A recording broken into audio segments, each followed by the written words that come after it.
Good morning. आज इस video में हम 6th क्लास का lesson the major landform of the earth यानी पृथ्वी के प्रमुख परिमंडल के बारे में बात करेंगे। ये इस लेसन का सेकंड वीडियो है। पिछले वाले वीडियो में आपने पर्वत पढ़े थे और आज इस वीडियो में हम पढ़ेंगे प्लेट्यू यानी कि पठार, प्लेन्स यानी कि मैदान, land from and the people यानी कि स्थल रूप और लोग यानी किस प्रकार से जो लोग हैं वो स्थल रूप पर रहते हैं, यानी पृथ्वी के जो विभिन्न प्रकार के स्थल रूप हैं वहाँ पर लोग किस प्रकार से अपना जो लाइफ है उसको सर्वाइव कर पाते हैं, उसको जीवन को अपने जीते हैं, इसके बारे में इस वीडियो में बात करेंगे। तो शुरू करते हैं। Major landform of the earth second video है, तो ध्यान से देखें और समझने का प्रयास करें। तो शुरू करते हैं प्लेट्यू। प्लेट्यू यानी कि पठार क्या होता है इसके बारे में बात करते हैं। प्लेट्यूज यानी कि पठार। A plateau is include the flat land. It is a flat topped and table land standing about the surrounded areas. A plateau may have more side with the slip stop. The highlight of the plateau even for few hundred meters of 1000 meters. Plateau like mountain may be young or old. The Deccan Plateau in India, one of the oldest plateau. The East African Plateau is Kenya, Tanzania and Uganda, and the Western Plateau of Australia. About the example in the table in the Tibet Plateau is the highest plateau in the world, which the highest of the 4,000 to 6,000 meters above in the mean of sea level.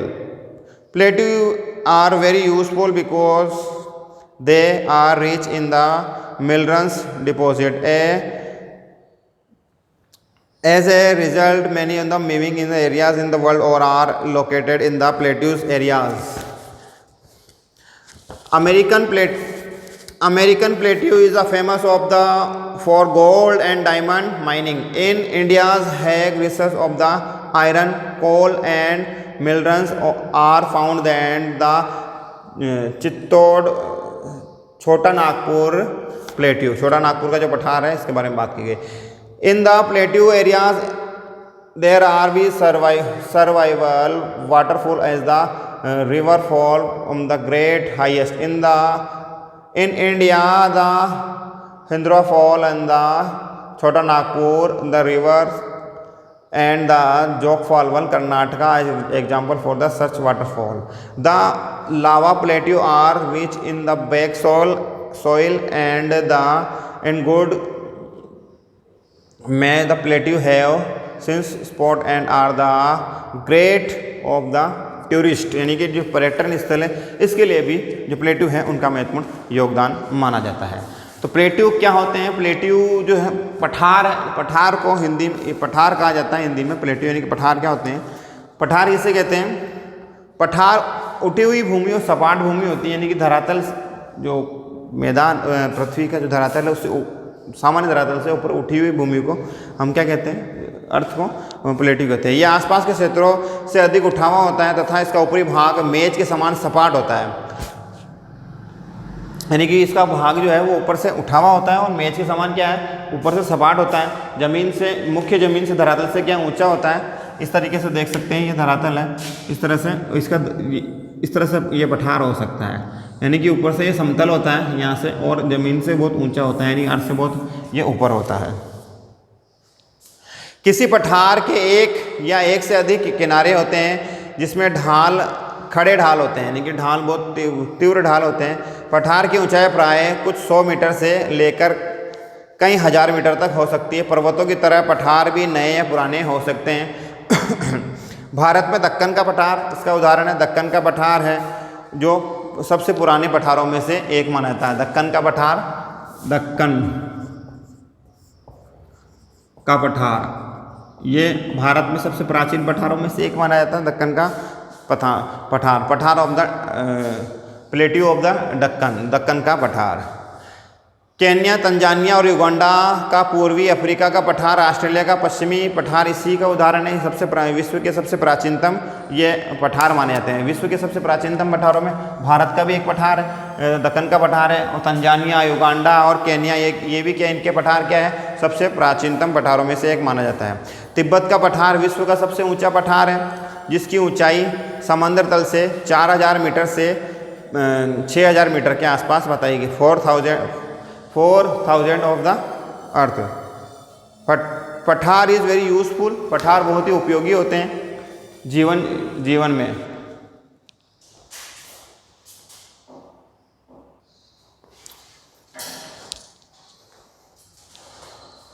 पठार जो है बहुत ही useful है, यानी कि बहुत ही ये क्या हो सकते हैं, उपयोगी होते हैं, क्योंकि इनमें खनिज संपदा की प्रचुर मात्रा होती है। यही कारण है कि विश्व में सर्वाधिक जो खनन है वो इन्हीं से यहाँ से किया जाता है। जो अफ्रीका का पठार सोने और हीरों के लिए प्रसिद्ध है, सोने का पठार माना जाता है और खनन के लिए प्रसिद्ध है। भारत में छोटा नागपुर का पठार लोहा, कोयला और मैंगनीज के यहाँ भंडार पाए जाते हैं। भारत में जो है कोयले के भंडार हैं। जो छोटा नागपुर का पठार है उसमें आयरन के यानी कि लोहा ज़्यादा है, कोयला ज़्यादा है और मैग्नीशियम ज़्यादा हमारे भारत के पठार में, छोटा नागपुर के पठार में पाया जाता है। जबकि जो साउथ अफ्रीका का पठार है उस पठार में क्या है, गोल्ड ज़्यादा है, सोना ज़्यादा है। पठारी क्षेत्रों में बहुत से जलप्रपात हो सकते हैं, क्योंकि यहाँ से बहुत सारी नदियाँ निकलती है। भारत में छोटा नागपुर पर स्वर्ण रेखा नदी स्थित है, जो जहाँ से हुरुंडरू जलप्रपात, और कर्नाटक में जोग जलप्रपात जो इसी का उदाहरण है। इसी प्रकार जलप्रपातों के उदाहरण है।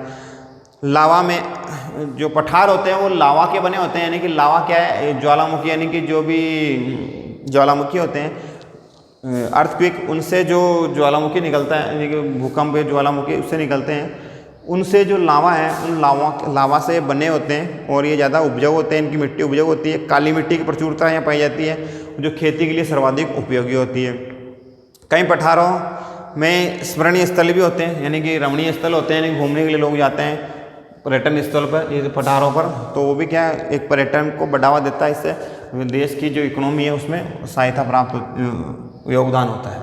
तो ये प्लेटू थे। अब बात करते हैं मैदान। देखिए, समतल भूमि को मैदान कहते हैं, जो चारों तरफ से क्या समतल है उसको हम क्या कहते हैं, मैदान कहते हैं। हम सभी मैदानों पर रहते हैं। Plains are large of the flat land, they are generally not more than 200 metre above the mean of sea level. Some plains are exactly level, others may be struggling rolling, and most of the plains from by river and they travel. The river flow down on the top mountain and they carry forward the material. Then they deposit their load in the stone, sand and still among of the courses in the valleys. It is from the deposit that plants are formed. जो planes होते हैं, यानी कि जो मैदान होते हैं, वो क्या है, सर्वाधिक उपजाऊ होते हैं। यहाँ पर नदियाँ, पानी के स्रोत ज़्यादा होते हैं, इसलिए जनसंख्या ज़्यादा यही निवास करती है। मैदान समतल भूमि पर बहुत ही बड़े होते हैं। वे सामान्य जो धरातल है माध्य समुद्र तल से 200 मीटर की ऊंचाई पर अधिक हो सकते हैं। कुछ मैदान काफ़ी समतल होते हैं और कुछ उर्मिल और उबड़ खाबड़ भी हो सकते हैं। अधिकांश मैदानों में नदियाँ और उनकी सहायक नदियाँ बहती है, इसलिए यहाँ पर पानी के ज़्यादा सोर्सेस मिलते हैं। यहाँ नदियों के ढालों पर बहुत सी नदियाँ बहती है, इस कारण क्या अपर्दन यहाँ सर्वाधिक होता है। ये अपर्दित पदार्थों को अपने साथ ले जाती है और एक नए मैदान का निर्माण करती है। इस अपर्दन में चूना है, बालू है, सिल्ट है, ये सभी नदियों के निरपेक्ष हैं। इन्हीं निरपेक्षों से मैदानों का निर्माण होता है। मैदान कैसे बनते हैं? जब रिवर बहती है, नदी बहती है, और यहाँ मान लो यहाँ गड्ढा है, तो यहाँ बहती यहाँ पर अपने जो भी साथ लेके आएगी नदी, यानी कि पत्थर लेके आएगी, सब मिट्टी लेके आएगी, यहाँ जमा कर देगी। ये उबड़ खाबड़ भाग है, तो धीरे धीरे क्या यहाँ से इसको प्लेन करती जाएगी और फिर आगे बढ़ जाएगी। फिर इस तरीके से ये क्या है, एक मैदानों का निर्माण होता है। ये इन मैदानों में ये सर्वाधिक उपजाऊ मैदान होते हैं, जनसंख्या ही निवास करती है, खनिज संसाधन यहाँ ज़्यादा ये प्राप्त होते हैं, लोग जो है मैदानों में रहना ज़्यादा पसंद करते हैं। सामान्यतः मैदान बहुत अधिक उपजाऊ होते हैं, यहाँ परिवहन का जो ट्रांसपोर्ट है वो आसानी से यहाँ हो पाता है, लोग आवागमन ज़्यादा यहाँ आसानी से कर पाते हैं बजाय पहाड़ों और पठारों के।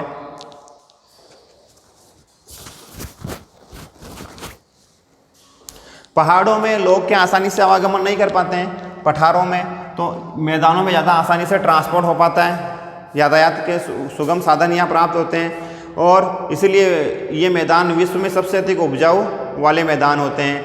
नदियों के द्वारा ये मैदान बनाए जाते हैं, नदियों के द्वारा इनके मैदान होते हैं। विश्व का सबसे जो बड़ा मैदान है वो एशिया और उत्तरी अफ्रीका के मैदान है, अमेरिका का मैदान है। विश्व का सबसे बड़ा मैदान एशिया का मैदान है, एशिया, और भारत का सबसे बड़ा मैदान गंगा का मैदान, उत्तरी भारत का मैदान जिसको आप कहते हैं, वो सबसे बड़ा मैदान है। यहाँ विश्व की सर्वाधिक जनसंख्या है वो एशिया और अमेरिका में बसती है, उत्तरी अमेरिका में बसती है, उत्तरी अमेरिका महाद्वीप में। एशिया में स्थित भारत में गंगा ब्रह्मपुत्र का मैदान है और चीन में यांगत्से नदी का मैदान है, इसके उदाहरण है। चीन में जो यांगत्से नदी है उसका मैदान है और भारत में गंगा ब्रह्मपुत्र नदी का मैदान है। मैदान मनुष्य के रहने के लिए सर्वाधिक उपयोगी क्षेत्र है क्योंकि मैदानों में ज़्यादा जनसंख्या निवास करती है। यहाँ की जनसंख्या बहुत अधिक होती है क्योंकि मकानों को बनाने के लिए और खेती के लिए यहाँ आसानी से समतल भूमि उपलब्ध प्रचुर मात्रा में आसानी से यहाँ उपलब्ध हो जाती है।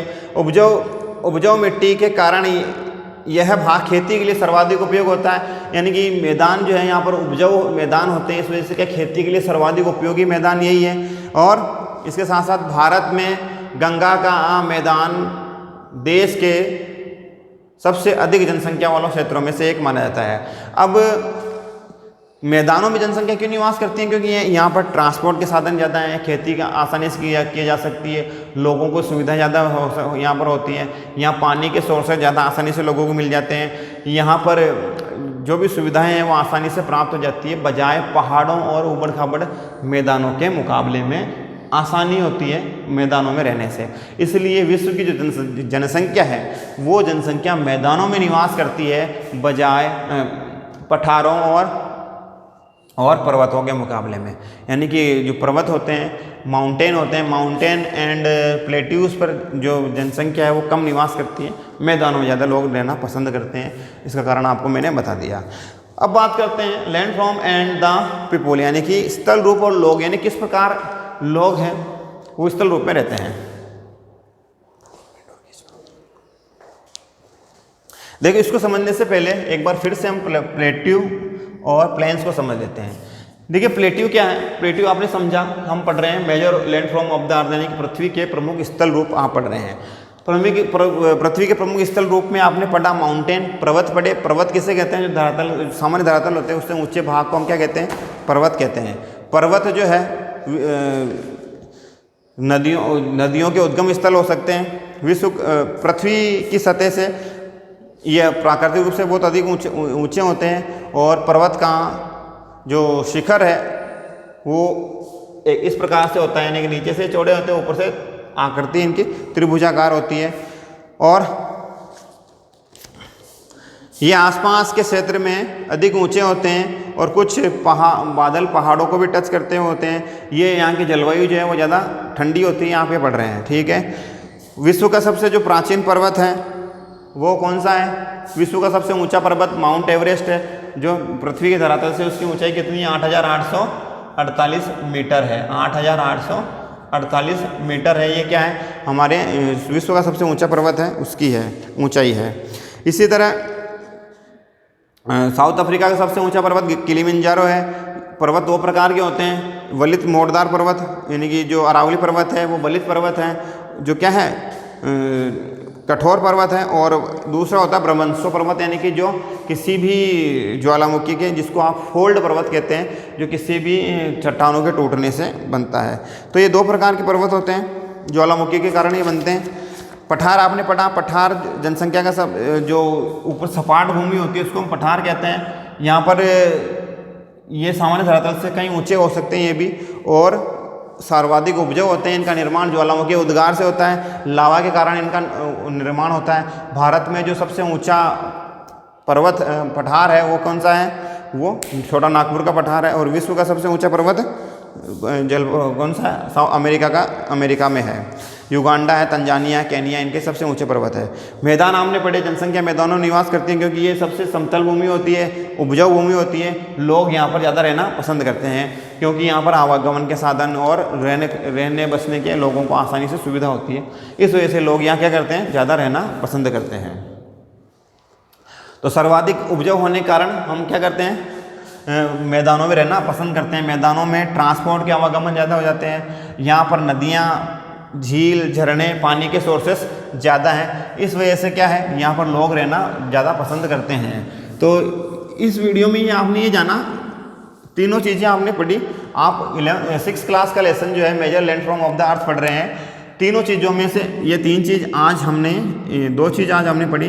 पहला जो आप माउंटेन थे वो आप पढ़ चुके हैं, पर्वत जिसको आप कहते हैं, पर्वत आप पढ़ चुके हैं पिछले वाले वीडियो में। इसमें हमने माउंटेन पढ़ा, प्लेन्स पढ़े, लैंडफॉर्म ऑफ द अर्थ अगले वाले वीडियो में हम पढ़ेंगे। तो आज के लिए इतना ही, मिलते हैं फिर से नए वीडियो में। थैंक्स फॉर वॉचिंग, धन्यवाद।